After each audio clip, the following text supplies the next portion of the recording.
Okay, so today's episode is going to be a kind of a quick one for y'all, but I did want to go over something that has been rumbling around in my head concerning having to use a calendar app along with TickTick.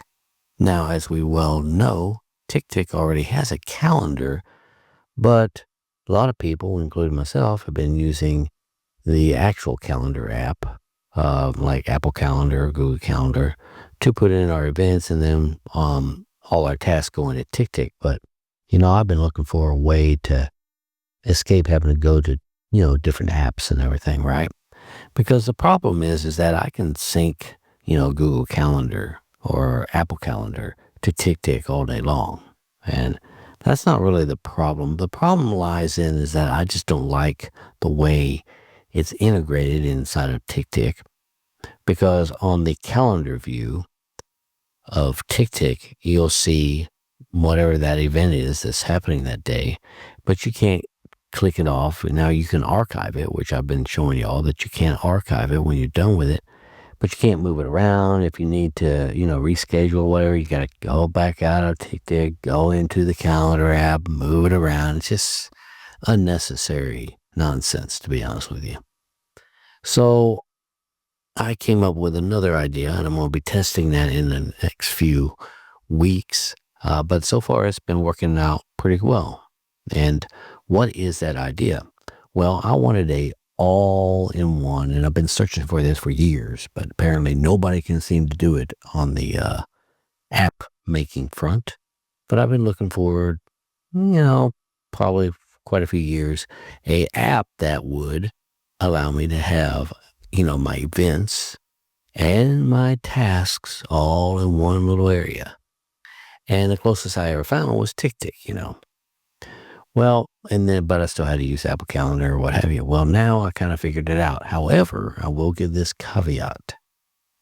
What I'm about to show you does not really work well for those who rely on your calendar to be able to schedule, like, clients to use your calendar. Now, if you're just by yourself, you don't have really clients and stuff like that, and you just want a really easy system to do and keep track of your events, maybe you got a doctor's appointment coming up, your hair appointment coming up, whatever, just something really simple. This is for those people.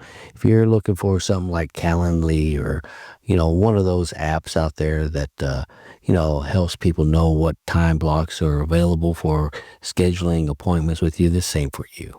Okay.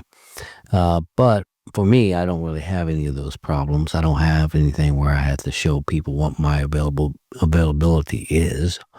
So for me, this is working out fairly well.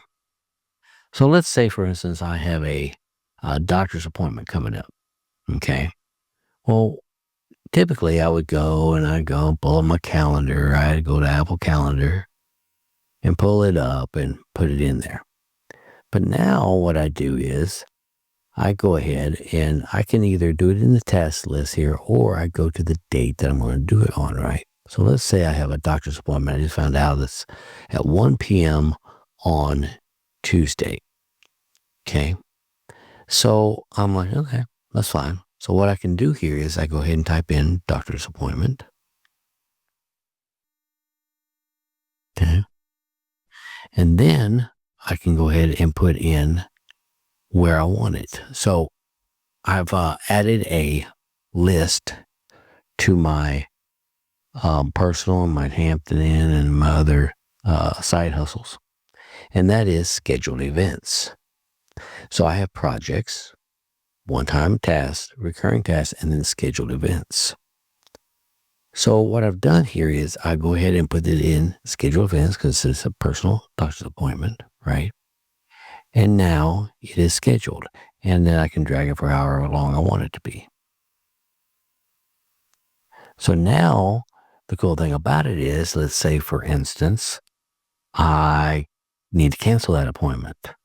Well, really easy. Just right click on it and delete it. I don't have to go to another app to take care of it. I can just take care of it there. Or let's say, for instance, that doesn't, maybe that's, fine and dandy and everything that works out just great.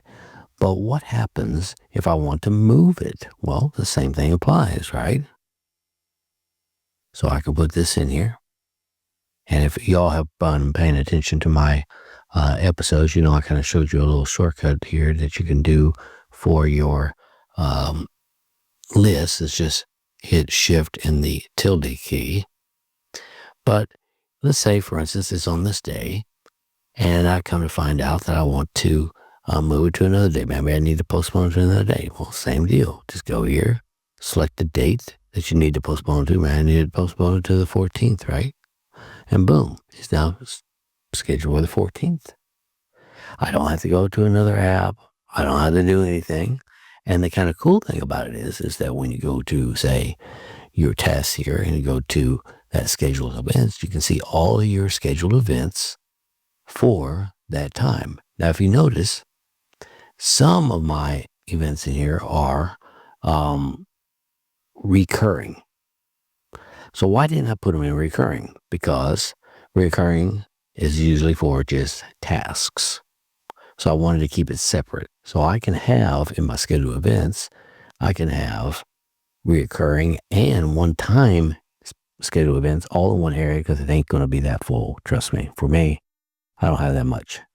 So I do have some recurring ones. And the way I separate those is my one-times, I don't put a little emoji, but my reoccurring scheduled events, I do put an emoji. So I kind of know which ones are reoccurring and which ones are not, in case it ain't simple or apparent to me, right? So that's how I do it. So I do that for, so I've kind of separated, but I use the same color though. And see, when I was setting up my list, I wanted to use the same color for personal, same color for, my day job, and same color for my other side hustles. But I thought, well, with scheduled events, I want it to be all the same color. I don't really care whether or not it's my Hampton job or my personal or what. I still want it all be a light blue so I know, hey, those are scheduled events and I don't have to remember 50,000 different colors, right? So I'm keeping those the same color as a light blue, even though, like for instance, in my personal, it's a kind of a reddish orange color. Okay. I think it's just better for me to see it as a bird's eye view. Now, why didn't I just create a list outside of these folders that just schedule events and just have one schedule events? Well, because sometimes I just want to get a bird's eye view of what all my personal ones are, a bird's eye view of what all my work ones are. And so I thought it'd be best just to go ahead and do it like that, but still have it under a color that is recognizable to me, that is a scheduled event, whether it's personal or not, doesn't matter. When I do it, I know it's for work or if it's personal because of the descriptor. It's like VA virtual appointment. I know that is something that I'm going to be doing for my personal, and it has nothing to do with my work. Okay. Now, of course, you could always put tags on it or what have you. But like I say, this way, I think works out a lot better for me as far as my scheduled events. Now, what happens if I need to look at my, calendar or my TickTick to see if I am available that day? Well, it's just simple. I just pull it up on my phone and look on that day and see if I am available during that time slot if I need to make an appointment with a doctor. It's not really that hard. I don't have to go into another app. And also another thing is sometimes I create on my calendar, I create a time blocks of things that I want to get done that day, and I might not be available. So what I was doing was I was creating time blocks in my calendar and then having it sync over here, but then something would happen. I'd have to move that. So I had to go back over to the calendar and do it. And I want everything in one area. So I'm not just flip flopping all over the place. It's very annoying. I'll just tell you. That's just me. Maybe it's not annoying to you, but to me, it's just very annoying. So anyways, I'm not saying I'm going to keep it like this. Still trying it out, but so far, it hasn't really been a problem.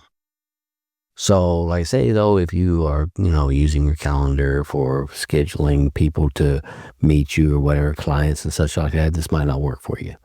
You probably just need to keep up with the syncing it over to your TickTick. But for me, it works out just fine. And what I did was also, so the only thing really I'm using the calendar for is just for birthday reminders and anniversary reminders, because those ain't going to change unless, I don't think anybody can change their birthday to another day. No. So usually I keep those in there, and those are synced into TickTick. So therefore they'll just pop up in my right here at the top, that it's such and such got a birthday, such and such got an anniversary.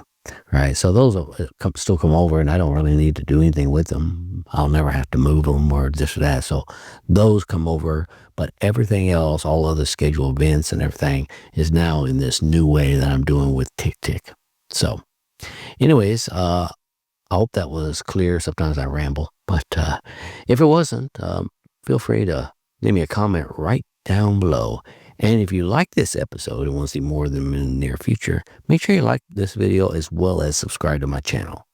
And with that being said, I want to wish you all a wonderful week, and I'll catch you in the next episode. Take care. Bye.